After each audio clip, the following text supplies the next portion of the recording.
The Parols' Light. Maya was only 7, but she knew how to keep a secret. Every morning before simbang gabi, she would slip out to the old balete tree at the edge of their barangay. Lola said to never disturb it. Huwag kang lumapit dyan, anak, but Maya wasn't disturbing anything. She was just visiting. The tree was ancient, its roots twisted like sleeping snakes, its branches reaching so wide they could shade half the basketball court. During the day, no one went near it. Masama dyan, the titas would say, shaking their heads. May diwata. But Maya thought that if diwata lived there, they must be lonely. Everyone was so afraid.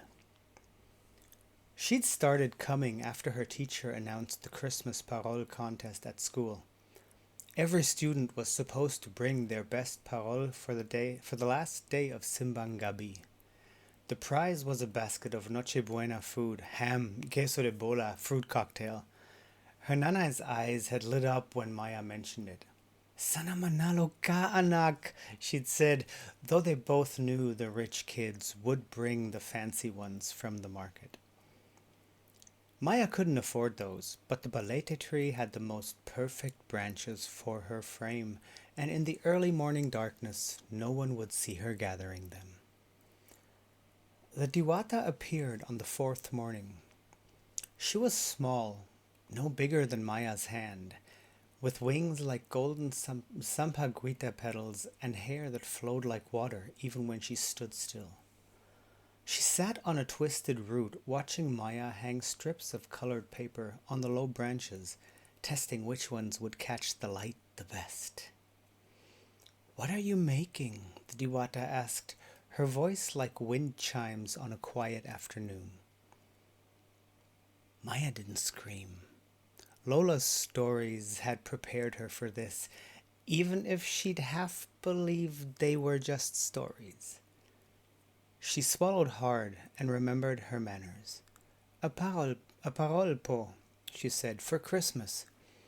But we're too poor to buy the nice ones from the market, so I'm making it here. Is that okay?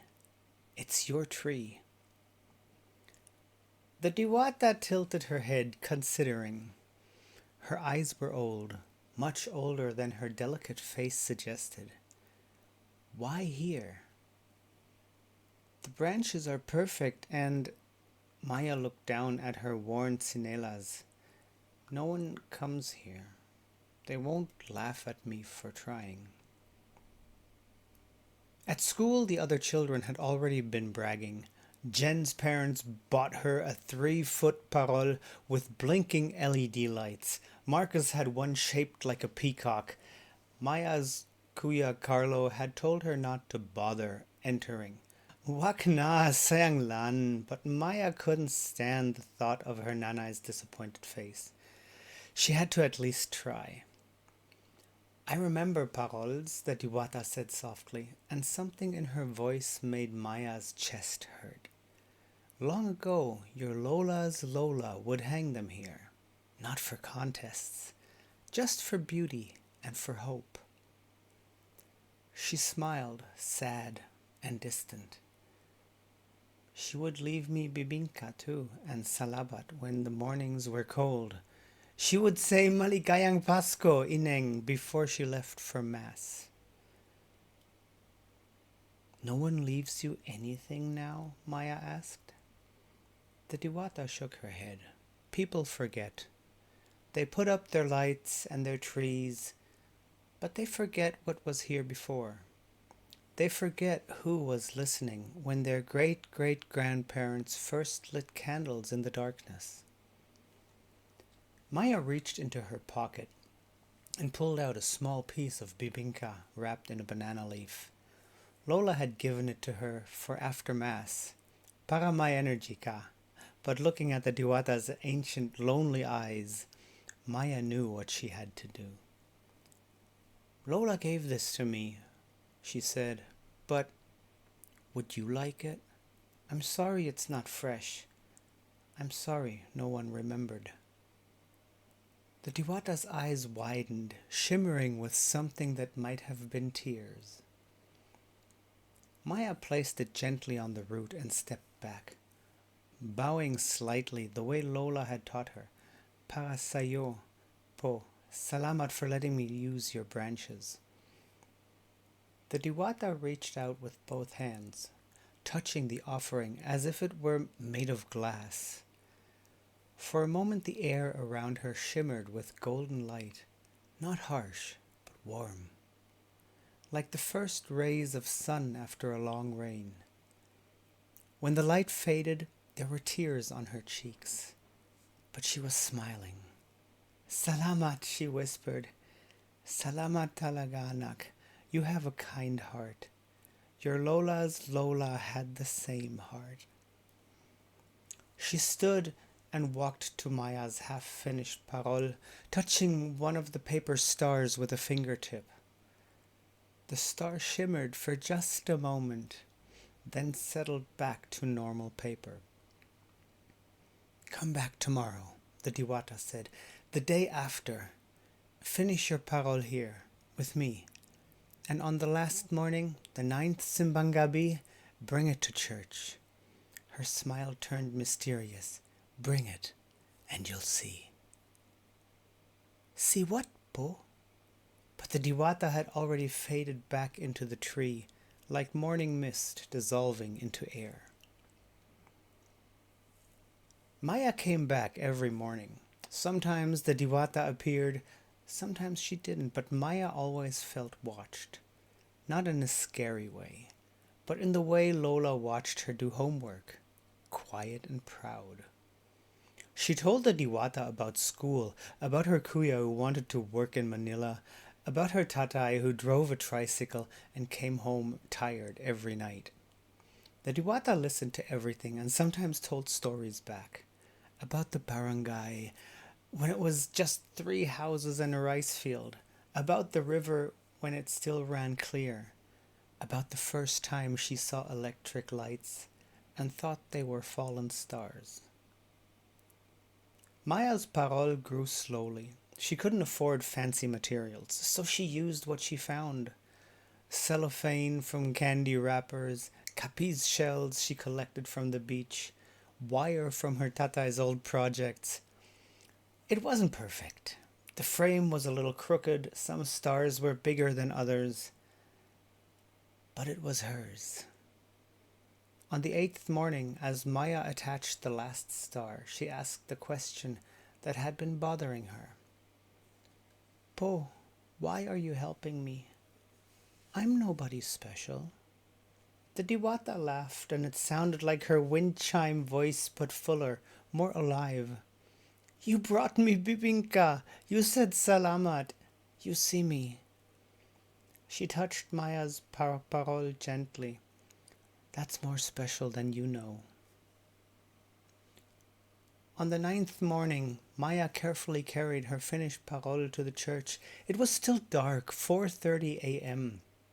The time for the last Simbang Gabi, and the streets were full of people bundling against the December chill that wasn't really cold, but felt that way because they were Filipino.